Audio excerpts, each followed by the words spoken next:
company manufactures a single product, the total cost of producing 6,000 units is 24,000, and the total cost of producing 20,000 units is 60,000.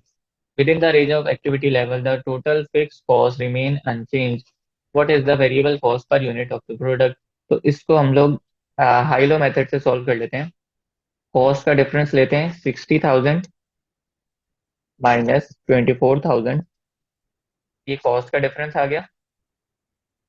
नीचे जो है divide में units का difference लेते हैं। Units है हमारे पास 20,000 माइनस 6,000, 20,000 माइनस 6,000। तो ये ऊपर हमने कॉस्ट का डिफरेंस लिया, नीचे यूनिट्स का डिफरेंस लिया। तो इनको अगर डिवाइड करा दें, कॉस्ट डिवाइड बाय यूनिट, तो ये वेरिएबल कॉस्ट पर यूनिट आ गई।